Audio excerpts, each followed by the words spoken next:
Bonjour les amis, j'espère que vous allez bien. Je suis heureux de me retrouver avec vous aujourd'hui pour cette nouvelle pensée du jour. Heureux parce que nous allons parler de la Bible. Ma question pour toi, pour vous qui m'écoutez ce matin, qui a écrit la Bible? D'après vous, qui a écrit la Bible? N'hésitez pas à me mettre en commentaire ce que vous en pensez.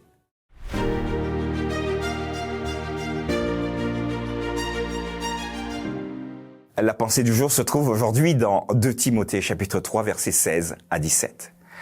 Toute écriture est inspirée de Dieu et utile pour enseigner, pour convaincre, pour corriger, pour instruire dans la justice, afin que l'homme de Dieu soit accompli et propre à toute bonne œuvre.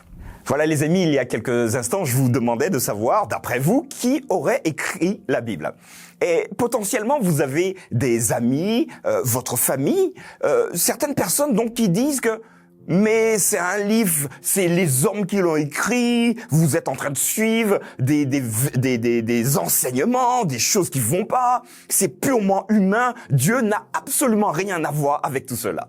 Ça fait pas plaisir de l'entendre parfois, surtout qu'on est engagé dans le texte, qu'on aime le texte et surtout qu'on est prêt à écouter les enseignements qui y sont couchés.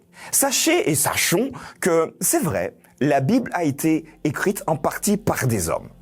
Environ 40 auteurs, parmi lesquels vous pouvez trouver dans les psaumes David, vous pouvez trouver également Salomon. Dans les évangiles, vous avez donc les noms Matthieu, Marc, Luc, soit directement, soit indirectement par leurs disciples. Vous avez également les lettres de Paul. Moïse également a participé et plein d'autres auteurs ont participé à la rédaction de ce livre que nous avons aujourd'hui.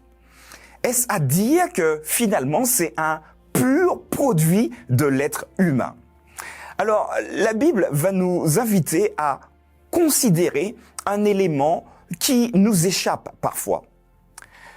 Le texte que nous avons abordé aujourd'hui, de Timothée chapitre 3, 16 et 17, nous rappelle que toute écriture est inspirée de Dieu et utile pour enseigner, pour convaincre, pour corriger, pour instruire dans la justice. Que signifie donc réellement l'inspiration? Alors que c'est vrai que ces hommes dont j'ai cité les noms tout à l'heure ont participé à la rédaction du livre.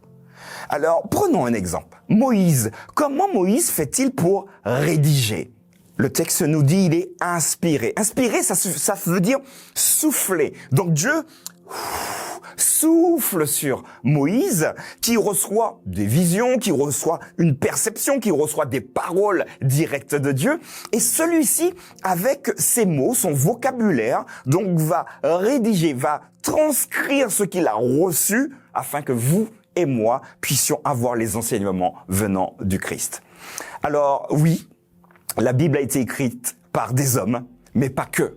La Bible a aussi été inspirée par Dieu aux hommes. Ceux-ci donc ont rédigé et nous avons ce très beau texte aujourd'hui. Alors, j'aimerais aller un tout petit peu plus loin puisque la question c'est de savoir qui a écrit la Bible. Oui, ce sont des hommes inspirés donc par Dieu, mais retenez qu'à chaque ligne, qu'à chaque verset, Dieu veut t'enseigner quelque chose de particulier.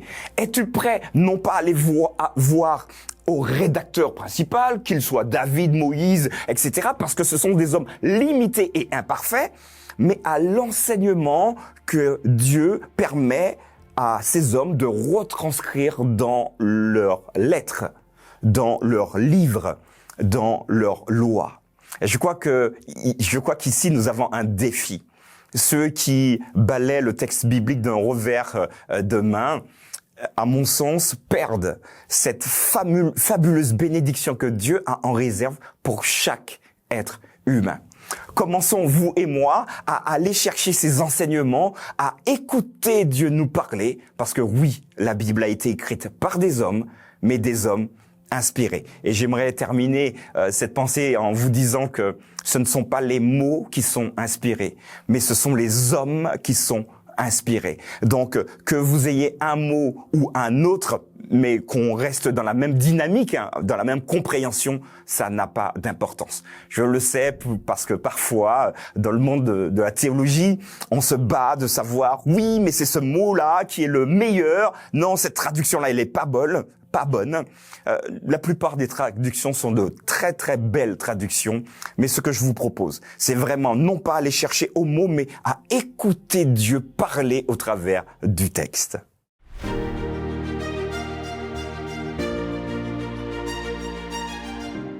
Voilà les amis, nous en avons parlé. Qui a écrit la Bible?